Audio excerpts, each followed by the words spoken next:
Hello again. I returned home recently after about 5 weeks of being out of state, so today we're going to do a little garden update. First, we can see most of my chives, which were in full bloom previously, are almost finished with their flowering stage, and the garlic chives are still very much in their flowering stage.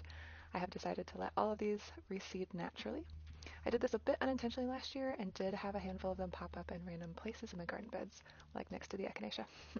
You can also see throughout this video the horsetail that took full advantage of me being away. Next, we move on to echinacea.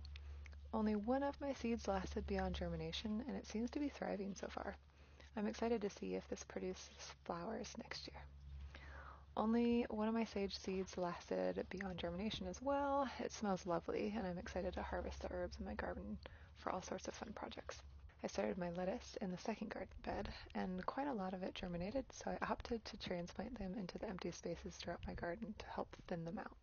Not all of my lettuce came back after transplanting, but those that have become frog and spider hotels.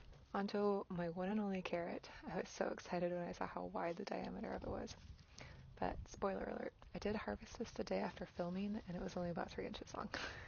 I don't think I've ever seen green onions this tall and thick before.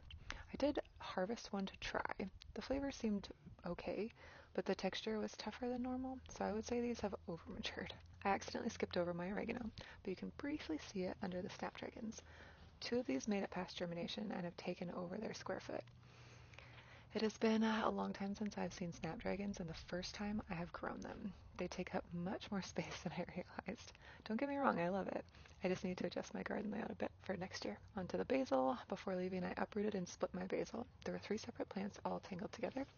I replanted them all with more spacing between. When I returned, 2 of the 3 look great, and the third one is nowhere to be found. Unfortunately, the purple basil I had did not make it. Then we have thyme, one that was started and I transplanted into my garden, and one that grew from seed. Lastly, in the first garden bed, I had some marigolds planted on the corners.